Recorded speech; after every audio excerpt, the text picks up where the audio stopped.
તો જો આ વિચારોની કિંમત છે, એટલે રોજ સવારે ઉઠીને મોટા વિચારો કરવા, સામાન્ય વિચારો જ ના કરવા, એ મોટો અભિગમ છે. અને એ અભિગમથી પ્રગતિ થાય છે, એ અભિગમથી સફળતા પ્રાપ્ત થાય છે. અને જો અભિગમ સવડો નહીં હોય તો વ્યવસ્થા સારી હશે, અનુકૂળતા કરી આપશે, પરિવાર, સમાજ કે સરકાર કોઈ પણ તમને સારી સવલતો આપશે, પણ તમારો જો અભિગમ સવડો નહીં હોય ને, તો એ સારી સવલતોની વચ્ચે પણ તમારી પ્રગતિ નહીં થાય, અથવા તો બીજા શબ્દમાં બોલીએ તો દુર્દશા એવી ને એવી રહેશે. આપણને સ્વચ્છ ભારત માટેનો આદેશ છે. આ આપણી જીવન ભાવના બની જવી જોઈએ કે મારેથી કઈ કચરો નખાય જ નહીં. આ સુરત શહેર તો તમે 85-90 ની સાલમાં જોવો, કદાચ તમારામાંથી 90% જન્મ નહીં હોય, બધા વડીલોએ જોયું છે, અમે પણ જોયું છે. એટલી બધી ગંદકી હતી આ શહેરમાં, પણ એક વ્યક્તિને સંકલ્પ થયો કે સુરતને મારે સ્વચ્છ કરવું છે. સાહેબ નામ યાદ આવે છે ને? કમિશનર સાહેબ ડોક્ટર રાવ. ડોક્ટર રાવે એ વખતે સંકલ્પ કર્યો. સુરતમાં ભારે ઘડે કેટલો બધો રોગચાળો ફેલાતો, એમાં વળી 3-5 વર્ષે એક વખત તાપી છલકાય અને પાણી બધું બહાર આવે ને પ્લેગ ને ફ્લડ્સ ને બધું. પણ ડોક્ટર રાવ કમિશનર હતા, એમણે એસઆર રાવ એમને સંકલ્પ કર્યો અને ઘણા બધા નીતિ નિયમ પણ બહુ કડક લાવેલા. તમારા ઘરની બહાર જો કચરો દેખાય તો તમને દંડ. તમારા ઘરની બહાર જો કચરો દેખાય તો તમને દંડ. એ દરેક પરિવારજન છે ને અડધો કલાકે બારણું ખોલીને બહાર જોવા આવતા, કઈ છે નહીં, કોઈ બીજો નાખી ગયો તો આપણે દંડ આવે. જાગૃતિ. હવે તમે એ વખતે વિરોધ કરો કે ભાઈ આવો કડક કાયદો શું કામ, મારા ઘરની આગળ તો કોઈ પણ બીજો કચરો નાખી જાય તો મારે દંડ ભરવાનો. તો હમણાં જે મુખ્યમંત્રી શ્રીએ વાત કરી કે ભાઈ દંડ માટેનો હેતુ નથી, એ તો એક વ્યવસ્થા તંત્ર છે. અભિગમ એ છે કે આપણને સ્વજાગૃતિ આવે.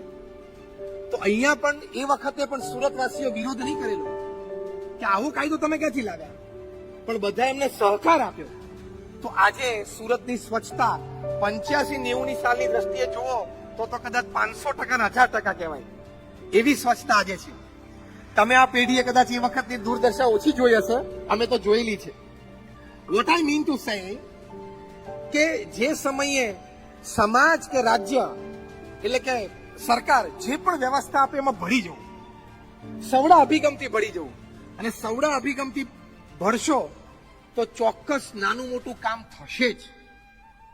એટલે આપણે જે આજે પ્રતિજ્ઞા લીધી છે એ આપણો મોટો અભિગમ છે. ટ્રાફિક માટેના પણ નાના મોટા જે કાયદાઓ છે એ આપણા સારા માટે છે. તમે આજે ટાઈમ્સ ઓફ ઇન્ડિયાનું પહેલું પાનું વાંચજો. હું આજની વાત કરું છું, ગઈકાલની નહીં, આજની 17 સપ્ટેમ્બર 2019 નો મંગળવાર. આજે ટાઈમ્સ ઓફ ઇન્ડિયા, ભારતનું સૌથી મોટું ન્યૂઝપેપર, એનું national page, front line, front news ઉપર જોજો આંકડો લખેલો છે કે 2018 ની સાલમાં 43,600 ને સમથિંગ એટલા લોકો એ હેલ્મેટ નથી પહેરી એટલે એક્સિડન્ટમાં મૃત્યુ પામ્યા. ટાઇટલ પેજ ઉપર આજે ન્યૂઝ છે. સબટાઇટલમાં લખ્યું છે કે જે 2017 ની દ્રષ્ટિએ 21% વધારો છે. 2017 કરતા 2018માં હેલ્મેટ વગર મૃત્યુ પામ્યા હોય એક્સિડન્ટના લીધે, એમાં 17% વધારો. તો 2019માં વધે કે ના વધે? તો હેલ્મેટનો કાયદો બરોબર છે. અમારા વડીલ સંત છે સદગુરુવર્ય પરમ પૂજ્ય ડોક્ટર સ્વામી સાધુ સ્વયં પ્રકાશ દાસ, એમને તો ખૂબ લખાણમાં, અમારા મેગેઝિન્સમાં, ખૂબ સભાઓમાં આ હેલ્મેટની વાત કરી છે. અમારા કાર્યકર્તાઓ અને હરિભક્તોને પ્રતિજ્ઞાઓ લેવડાવી છે. કારણ કે અમે પણ બીએપીએસ સંસ્થા કદાચ 8 થી 10 અમારા બહુ જ આગેવાન કાર્યકરો એ હેલ્મેટ નથી પહેરી એટલે મૃત્યુ પામે એવી રીતે અમે ખોયેલા છે. તમને પણ નાના મોટા તમારા સગાવાલામાં, મિત્રમાં ક્યાંક અનુભવ થયો હશે. આ 43,000 વ્યક્તિઓ જે હેલ્મેટ વગર મૃત્યુ પામી ગયા વર્ષે ભારતમાં, એમાંથી લગભગ, મને એક્ઝેક્ટ આંકડો ખબર નથી, પણ એ પણ ટાઈમ્સ ઓફ ઇન્ડિયામાં જે પહેલા પાના ઉપર લખેલો છે, લગભગ કંઈક 12-13 હજારની આજુબાજુનો આંકડો છે.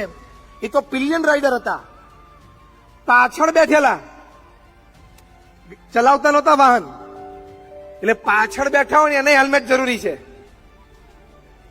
આગળ વાળાને તો છે જ, પાછળ વાળાને. હવે તમે જો આ ટ્રાફિકના કાયદાનું પાલન ન કરો, તમે એમ થાય કે અહીંથી ત્યાં જ જવાનું છે ને શું થવાનું છે, પણ accident is a second issue. સેકન્ડમાં શું થઈ ગયા છે ખબર નથી પડતી.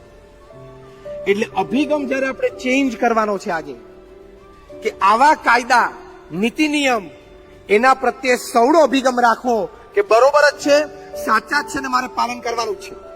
પ્રમુખ સ્વામી મહારાજ અમારા ગુરુ જે બીએપીએસ સંસ્થાના સર્વે સર્વા હતા, 65 વર્ષ સુધી આ સંસ્થાના પ્રમુખ રહ્યા અને લગભગ એ અંતર્ગત 45 વર્ષ આધ્યાત્મિક ગુરુ રહ્યા.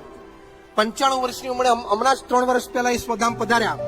એ કાયમ એક સરસ વાત કરતા કે નીતિ નિયમ સિદ્ધાંતના ભોગે કોઈ દિવસ કોઈ પ્રવૃત્તિ કરવી નહીં. નાનામાં નાની ક્રિયામાં નીતિ નિયમ સિદ્ધાંતને હંમેશા પ્રાધાન્ય આપવું. એમાં આપણી સુરક્ષા રહેલી છે, એમાં આપણું ઉજળું ભવિષ્ય રહેલું છે. તમે હેલ્મેટ ન પહેરો, તમે મોઢામાં સિગરેટ મૂકો એટલે એક વાત નક્કી થાય છે. હવે તમને બધાને ખોટું ન લાગે તો બોલું, તમે જયારે હેલ્મેટ નથી પહેરતા અથવા તમે મોઢામાં સિગરેટ મૂકો છો અથવા તમાકુનો ડૂચો મોઢામાં મૂકો છો એટલે એક વાત નક્કી થાય છે. હવે હું તમારા જે કરતા એની પર આક્ષેપ મૂકું છું કે એક વાત નક્કી થાય છે કે તમને તમારા પરિવાર માટે કોઈ પ્રેમ નથી, તમારા પત્ની માટે કોઈ પ્રેમ નથી, તમારા બાળકો માટે કોઈ પ્રેમ નથી. હવે મને જે ખોટું કહી શકતા હોય આંગળી ઊંચી કરો. મારું આ સ્ટેટમેન્ટ ખોટું આંગળી ઊંચી કરો. તમે મોઢામાં સિગરેટ મૂકો છો કે તમાકુ વાળો મસાલો મૂકો છો એટલે શું નક્કી થયું કે તમને તમારા પત્ની માટે કોઈ જ પ્રેમ નથી. કેમ? સિગરેટ મૂકો છો એટલે કેન્સરની શક્યતા વધે છે. એટલે તમે ઇનડાયરેક્ટલી એમ કહેવા માંગો છો કે ભલે મારી પત્ની 15-25 વર્ષ પછી વિધવા થાય એની મને કોઈ પડી નથી, ભલે મારા નાના બાળકો બાપ વગરના થાય એની મને કોઈ પડી નથી, એ લોકોનું જે થવું હોય થાય, મારી માટે આ રૂપિયાની સિગરેટ વધારે મહત્વની છે. એવું નક્કી થયું ને? This is a wrong attitude.